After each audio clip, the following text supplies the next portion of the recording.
नमस्कार दोस्तों। मैं एटी इंडिया जोश से आशीष त्रिपाठी बोल रहा हूँ। जैसा कि आप, थोड़ा मेरा गला खराब है, तबीयत थोड़ी डाउन चल रही है, वो तो सभी के साथ है। एक इस समय विश्व में सबसे, सर्दियां तो बहुत हैं लेकिन एक गर्म टॉपिक पे बहस हो रही है, चारों तरफ चल रही है। काफ़ी दिनों से हम लोग इस चीज़ का इंतजार कर रहे हैं, क्या होगा क्या नहीं होगा, कहीं ये तृतीय विश्व की शुरुआत तो नहीं। अगर हालात इस तरीके से उत्पन्न हो रहे हैं कि हालात मतलब मिटने का नाम ही नहीं ले रहे, विश्व समुदाय दो धड़ों में बंट रहा है। एक तरफ नाटो और अमेरिका है, दूसरी तरफ रशिया अकेले डटा हुआ है। रसिया को इनडायरेक्ट में नॉर्थ कोरिया का और चाइना का भी साथ है। तो कुछ इंडिया जैसे देश हैं वो बिल्कुल निर्गुट हैं, उन्हें अमेरिका और रसिया दोनों से लाभ है, तो इसीलिए वो कुछ बोल नहीं रहे हैं। जर्मनी भी खुल के कुछ बोलने को तैयार नहीं है। अमेरिका और नाटो देश रसिया पे दबाव बना के सैंक्शन लगाने के मूड में हैं, और लगभग 2 महीने से ज़्यादा हो चुके हैं। रसिया ने अपनी आर्मी से चारों ओर से यूक्रेन को घेर रखा है, 3 ओर से घेर रखा है। 2014 की घटना आपको शायद याद होगी, जब उसने क्रीमिया में जनमत संग्रह करा के क्रीमिया को अपने कब्जे में लिया था। क्रीमिया एक ही बहुत ही महत्वपूर्ण शहर था जिससे रशिया काला सागर में अपनी उपस्थिति दर्ज कराना चाहता था और कंट्रोल भी रखना चाहता था, क्योंकि उस समय की स्थिति ये थी कि रशिया किसी समय रशिया यूएसएसआर के नाम से जाना जाता था, सोवियत गणराज्य। और 1991 में मिखाइल गोरबाचोव के समय, चूँकि रसिया कम्युनिस्ट विचारधारा की देश हैं और बाकी के ये पश्चिमी देश हैं ये पूंजीवादी विचारधारा के देश हैं, उनकी आपस में कभी नहीं पटी। लेकिन इनके साथ सबसे बड़ी प्रॉब्लम ये रही है कि प्रथम विश्व युद्ध में इनका साथ रहा है, लेकिन नॉर्थ कोरिया साउथ कोरिया को इन्होंने आपस में बांट लिया। फिर चाइना पे भी इनका विवाद हुआ, फिर कई जगह भी आपस में विचारधाराएं जब मेल नहीं खा रही थी तो इनके बीच युद्ध नहीं हुआ, लेकिन वर्चस्व की इनकी लड़ाई शुरू हो गई। जब अमेरिका ने नागासाकी और हिरोशिमा पे बम गिराए तो दुनिया पहली बार ये जानने को उत्सुक हुई कि क्या परमाणु बम क्या चीज़ होती है और कितना विध्वंसकारी होता है। तो रसिया को भी ये कमी महसूस हुई कि कहीं ना कहीं हम अमेरिका से कमज़ोर हैं। तो रसिया ने हर तरीके से अमेरिका से कंपटीशन किया। तो उस समय एक्चुअली हम रसिया ना कहें यूएसएसआर बोल दें तो ज़्यादा बेहतर रहेगा। तो यूएसएसआर एक्चुअली में 15 देशों का एक समूह था, उसमें स्वतंत्र 15 गणराज्यों का समूह था और वो एक ही विचारधारा के थे। स्टालिन ने इनको सबको एक कर दिया और उनको विदेश नीति और रक्षा नीति हवाले कर दी रसिया की, बाकी के सब खुद अपने चुनाव कराते और गणतंत्र के रूप में थे। एक पार्टी का शासन था, उसमें दूसरी पार्टी का कोई शासन नहीं था। एक पार्टी से एक महासचिव चुना जाता था, लीडर होता था, और वही उसको देश को चलाता था, और सब रसिया के अंडर में रहते थे। रसिया ही सबसे बड़ा देश माना जाता था, देश था। तो इसीलिए हम कभी कभी यूएसएसआर को रसिया के नाम से भी हम पुकार लेते हैं। इसमें जैसे 15 नाम थे, जिनके नाम थे रूस, Georgia, Ukraine, Moldova, Armenia, Azerbaijan, Kazakhstan, Tajikistan, Uzbekistan, Turkmenistan, Kyrgyzstan, Estonia, Latvia, Lithuania, Belarus. Lithuania Latvia ने तो कभी भी अपने आप को रसिया का पार्ट नहीं माना। उसने ये माना जर्मनी से, जब इनकी हंगरी से लड़ाई हुई थी उसी के साथ रसिया ने इनको जीत लिया था, उसमें जबरदस्ती पार्ट में शामिल कर लिया। लेकिन बाद में इन लोगों में आपस में विचारधाराएं, क्योंकि रसिया 100 से ज़्यादा विचारधाराओं का समूह था और इनके बीच जनजातियाँ, भाषाएं, बोली, तमाम तरीके की इतनी प्रॉब्लम्स थी कि ये समझ नहीं पाए। उनमें से कुछ देशों की अर्थव्यवस्था बहुत अच्छी थी, उन्हें देश तो नहीं कहेंगे, गणराज्य कहेंगे, क्योंकि वो एक ही संघ में जुड़े हुए थे। और कुछ की व्यवस्था बहुत अच्छी थी, जिनकी अच्छी व्यवस्था थी वो कह रहे ये हमारे ऊपर बोझ है, हम इनको क्यों रखें, और जिनकी खराब थी वो सोच रहे थे हम इनके साथ रहें। तो धीरे धीरे हालात इतने खराब होते चले गए। अमेरिका के साथ इनका शीत युद्ध लगातार चलता रहा। प्रथम विश्व युद्ध के बाद इनका शीत युद्ध ही चलता रहा और दुनिया में ये गुट बनाते रहे और इनकी आपस में लड़ाई झगड़े इतने ज़्यादा बढ़ गए कि ये सन 1991 की बात है। मिखाइल गोरबाचोव जो यूएसएसआर के लास्ट राष्ट्रपति थे, उनको सत्ता से बेदखल करते हुए बोरिस येल्सिन ने एक स्वतंत्र राष्ट्र की घोषणा कर दी और रशिया को फेडरेशन की स्थापना की। और उसके साथ में जो 11 देश थे उन्होंने मीटिंग करके 12वें देश को पर्यवेक्षक बना के अपने सभी देशों ने अपने आप को स्वतंत्र घोषित कर लिया। और इसको मानता बोरिस येल्सिन ने दे दी, सबसे पहले जर्मनी ने इसको मानता दी और सब लोग ये हो गए। ये तो कहानी पिछली थी, मैंने शॉर्ट में आपको बता दी, क्योंकि ये कहानी भी आपको बताना काफ़ी ज़रूरी थी।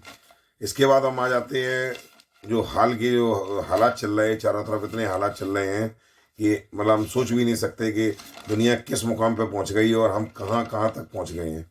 और चारों तरफ मतलब ये स्थिति आ गई है कि द्वितीय विश्व युद्ध से भी खतरनाक की स्थिति में हम लोग आ गए हैं, क्योंकि नाटो के 30 कंट्री है। नाटो का क्या है, नॉर्थ अटलांटिक ट्रीटी ऑर्गेनाइजेशन, ये संघ है।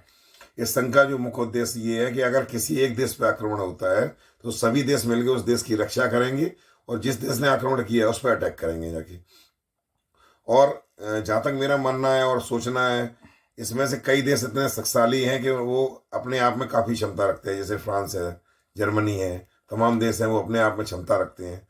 तो अगर वो दूसरे देश उनसे भिड़ेगा, लेकिन अब इस बार क्या है, रसिया ने इतनी तैयारी कर रखी है। रसिया एक कम्युनिस्ट शासन है और चाइना में भी कम्युनिस्ट शासन है। कुछ मामलों में इनके आपस में विवाद हो सकते हैं, वैचारिक मतभेद हो सकते हैं, लेकिन ये लोग आपस में संख्या में इतने बड़े हैं कि और दोनों परमाणु संबंधित राष्ट्र है और दोनों लोगों के पास वीटो पावर है, क्योंकि संयुक्त राष्ट्र सुरक्षा परिषद में वीटो पावर एक बहुत ही महत्वपूर्ण स्थान रखता है। अगर किसी देश पर हमला करना है, उसे रोकना है, तो वीटो पावर लगा दिया तो वो वहाँ पर शांत हो जाएगा। तो दोनों के पास ही वीटो पावर है। तो वीटो पावर की वजह से दोनों लोग सख्त हैं। और इस समय परोक्ष रूप से चाइना ये चाहता है कि चाइना भी अमेरिका का दुश्मन है और रसिया पहले से ही अमेरिका का शीतयुद्ध दुश्मन चल रहा है, तो वो चाहता है कि दोनों लोग मिलकर किसी तरीके से इन लोगों को दबा लें। और नाटो का ये मानना है कि रशिया को दबाने के लिए हम बिल्कुल रशिया के बगल में आके अपना थर्ड सिस्टम और तमाम जितने भी डिफेंस सिस्टम है और अपने जितने युद्ध वो जहाज हैं, जो भी चीज़ें हैं, ये सब चीज़ें हम रसिया के बगल में ला जाओ, रसिया को पूरे रसिया को अपने अंडर कंट्रोल में ले लें, जिससे रसिया दबाव में रहे और ज़्यादा वो ना कर पाए। रसिया के साथ एक चीज़ क्या है कि रसिया की एक पाइपलाइन है। रसिया गैस और जो पेट्रोलियम की आपूर्ति है, 40% आपूर्ति पूरे यूरोप को करता है। और सर्दियों के दिनों में तो इंडस्ट्री से लेके जितना भी खाना बनाने से लेके जितनी भी चीज़ें हैं वो गैस से ही चलती हैं। अगर रसिया अपनी गैस की सप्लाई बंद करता है तो ये मान के चलिए कि पूरा यूरोप ठंड से जम जाएगा। और अगर वो आपूर्ति रोक के अमेरिका से आपूर्ति आती है तो वही आपूर्ति कम से कम दोगुने दामों में अमेरिका से पड़ेगी, क्योंकि अमेरिका दूर भी बहुत है और पाइपलाइन भी नहीं है उसके पास, आना जाना सुगम ही नहीं हो। अमेरिका ये चाहता है किसी तरीके से इतना विवाद बढ़ जाए कि मेरा जो गैस है, वो मेरी चीज़ें हैं, वो यूरोपीय संघ ले ले जाके। तो अमेरिका भी अपना फांस फांसने में लगा हुआ। यूक्रेन जैसा उसे मौका मिल गया। यूक्रेन को रसिया चलाना चाहता अपने हिसाब से, वो चाहता है ये हमारे साथ चले, मिल के चले, हमारे फेडरेशन में शामिल रहे, लेकिन यूक्रेन को लोग भड़काए ही हुए हैं। लेकिन बेलारूस रूस के हिसाब से चलता है और कंट्रीज रूस के हिसाब से चलती हैं। उन्होंने अपनी एक टीटी भी बना रखी है कि एक दूसरे को कोई हमला करे तो हम लोग एक दूसरे को साथ देंगे। अब दिक्कत कहाँ से आ जाती है, बेलारूस में रसिया अगर अपनी तरफ से आक्रमण करेगा तो थोड़ी दूरी ज़्यादा बढ़ जाएगी, काला सागर से भी थोड़ी दूरी ज़्यादा बढ़ेगी, लेकिन बेलारूस उसके अंडर में है तो बेलारूस ने उसे परमिशन दे दी है। तो बेलारूस के माध्यम से अगर वो करेगा, 30 दिन से रशिया और बेलारूस आपस में युद्धाभ्यास कर रहे हैं। युद्धाभ्यास यानी युद्ध का अभ्यास कर रहे हैं, आपस में युद्ध की प्रैक्टिस कर रहे हैं। और रशिया अपने सभी हथियार उसने बेला सीमाओं पर तैनात कर दिए। 1 लाख से ज़्यादा उसने आर्मी तैनात कर दी। और सुनने में आया नाटो ने भी 30 से 40 हज़ार आर्मी अपनी तैनात कर दी है। 1 लाख से ऊपर आर्मी यूक्रेन ने भी तैनात कर दी है और मरने मारने की स्थिति में यूक्रेन भी है। और बेलारूस की जो सीमा है वो रसिया से मात्र 500 से 750 किलोमीटर दूर पड़ती है, माफ़ कीजिएगा, इतनी दूरी है। और रशिया ने अभी हाल ही में एक बयान दिया है, डायरेक्ट इनडायरेक्ट में रशिया ने यह भी कहा है कि अगर युद्ध की स्थिति अगर बनती है तो यूक्रेन पर हम परमाणु हमला करने से भी नहीं चूकेंगे। और ये स्थिति सबसे खतरनाक है। अगर परमाणु हमला होता है तो हमारे लिए नहीं, पूरे विश्व के लिए बहुत बड़ा संकट है और पूरे विश्व का अस्तित्व खतरे में आ जाएगा। विश्व का कोई भी देश ये नहीं चाहता कि परमाणु हमला हो, क्योंकि अमेरिका के पास, ब्रिटेन के पास, फ्रांस के पास, इजराइल के पास और ग्रेट ब्रिटेन के पास और इंडिया के पास, सभी के पास और पाकिस्तान के पास परमाणु हथियार हैं। अगर परमाणु हथियार पर हमला हुआ तो पूरा विश्व का अस्तित्व खतरे में आ जाएगा और पूरा विश्व खत्म हो जाएगा। इसीलिए कोई भी कंट्री ये नहीं चाहता, लेकिन इसका विवाद भी नहीं निकल रहा, कोई भी पीछे को हटने को तैयार नहीं है। रसिया की ये शर्त है कि किसी भी कीमत पे आप यूक्रेन को नाटो का मेंबर नहीं बनाएंगे और हमारे यहाँ डिफेंस सिस्टम वगैरह तैनात नहीं करेंगे हमारी सीमा पे। लेकिन अमेरिका उस पर दबाव बना के ये चाहता है कि नाटो के माध्यम से दबाव बना के हम इसके पूरी आर्मी इसके इसके सिस्टम पे तैनात करें और रसिया पे इतना दबाव बना लें कि रसिया पे इतना दबाव बना लें कि रसिया को चारों तरफ से घेर लें। लेकिन रसिया भी अपनी रणनीति में वो चाहता है कि अगर हम पे अगर प्रतिबंध भी लगा दिए तो इंडिया बोलने की स्थिति में नहीं है। अगर उसे आपूर्ति करनी होगी, वो खुद ही अपने आप में इतना बड़ा है। उसके साथ अगर चाइना ने उसका साथ दे दिया तो वो अपने चाइना उस पर आपूर्ति करता रहेगा, किसी प्रकार के उद्योग धंधे की उसे दिक्कत ही नहीं होगी। तो चाइना और रसिया मिलके और नॉर्थ कोरिया मिलके, ये कुछ कंट्रीज मिलके आपस में मिलके इन सबको पूरे विवाद को हल कर लेंगे और इन लोगों से निपट लेंगे। तो ये स्थितियां बन रही, हर आदमी अपना हित साधने में लगा हुआ है। लेकिन अंतर्राष्ट्रीय राजनीति में एक चीज सबसे बड़ी मायने रखती है सोचने वाली, न तो कोई किसी का दोस्त है न कोई किसी का दुश्मन है। तो इस समय हम ये भी नहीं कह सकते कौन किसका दोस्त है कौन किसका दुश्मन है। हर आदमी अपना हित साधने में लगा हुआ है, उसका हित कहाँ जाता है। कोई भी व्यक्ति किसी भी ओर मुड़ सकता है। जैसे आपने अभी देखा होगा, जर्मनी के एडमिरल इंडिया में आए थे, उन्होंने कुछ ऐसा बयान दिया कि वो रसिया के हित में था। उन पर इतना दबाव पड़ा कि जाते ही उन्हें अपना रिजाइन करना पड़ा, इस्तीफा देना पड़ा। तो ये भी देख लीजिए जाके कि मतलब कोई किसी का हितैषी नहीं है, कोई किसी का विरोधी नहीं है। तो सबसे पहले राष्ट्र अपना हित देखता है। जैसे इंडिया को है, उसे यूक्रेन से भी लाभ है, उसे रसिया से भी लाभ है, उसे यूएस से भी लाभ, उसे नाटो से भी लाभ है। तो इस समय इंडिया किसी भी तरह का स्टेटमेंट नहीं दे रहे। यूएस काउंसिल की जो सदस्य होती है उसमें 5 परमानेंट सदस्य होते हैं, बाकी के 15 होते हैं अस्थायी सदस्य। उनकी सदस्यता कुछ सालों बाद खत्म हो जाती है। तो इंडिया उसका समय अध्यक्ष है, उसमें वोट पड़े हुए थे। तो इंडिया के सामने बड़ा धर्म संकट आ गया। अपने दोस्त का साथ दें, यूक्रेन से भी समझौता हुआ, अमेरिका से इस समय बहुत अच्छे समझौते चल रहे हैं। अमेरिका थोड़ा नाराज भी है क्योंकि हमने S-400 डिफेंस सिस्टम उससे खरीद लिया है, तो वो हम पे प्रतिबंध, काटसाइक प्रतिबंध होता है, वो लगाने की तैयारी में है। तो हम किस तरीके से उससे निपटे हैं। तो जब ये चीज़ सामने जब आती है जाके, तो इंडिया भी बड़े चक्कर में। तो इंडिया ने अपने आप को अलग कर लिया इस चीज़ से। उसने कहा कि हम वोट ही नहीं डालेंगे। जब हम वोट ही नहीं डालेंगे, अब हमसे बोलने के हकदार ही नहीं रहेंगे जाके। तो ना तो आपके हम बुरे होंगे, ना आपके बुरे होंगे, ना आपके बुरे होंगे, हम तो अपना हिस्सा देंगे जाके। तो इंडिया ने अच्छा काम किया मेरे हिसाब से। आप क्या सोचते हैं कमेंट बॉक्स में आप कमेंट करिएगा जाके। अब मामला यहीं पे नहीं, ये मामला यहीं छोड़ते हैं। ये मामला बहुत लंबा है, अगर इसमें चर्चा करने बैठ जाएं तो रात भी कम पड़ जाएगी। लेकिन हम इस मामले को, जो हम मुख्य मुद्दे पे आते हैं, उसका सबसे बड़ा मुख्य मुद्दा ये है कि यूक्रेन में भारतीय छात्र MBBS करने जाते हैं हर साल वहाँ पे। अब जो सबसे इम्पोर्टेंट महत्वपूर्ण बात जो हमारे सामने आती है, वो बात ये नहीं है कि इंडिया यूक्रेन रसिया पे हमला करेगा, रसिया यूक्रेन पे करेगा, कि नाटो करेगा। समय स्थिति ये चल रही है, बिल्ली के गले में घंटी कौन बांधे। कोई भी आदमी आगे आने को तैयार नहीं है। हर आदमी दूसरे की गलती का इंतजार कर रहा है, लेकिन कोई भी पीछे हटने को तैयार नहीं है। तो कहीं ना कहीं इस तरीके से यूक्रेन ने इंडिया से भी मदद मांगी है, क्योंकि यूक्रेन का दोस्त इंडिया भी है, यूक्रेन का दोस्त अमेरिका भी है, नाटो भी है, और यूक्रेन के दोस्त जो हैं वो इंडिया का दोस्त वो रसिया भी है। तो इस तरीके से क्या है, चाइना किस जोर में लगा हुआ है, रसिया की किसी भी तरह परोक्ष रूप से मदद करें, रसिया के कंधे पर बंदूक चलाएं, अमेरिका से लड़ाई मोल ले लें।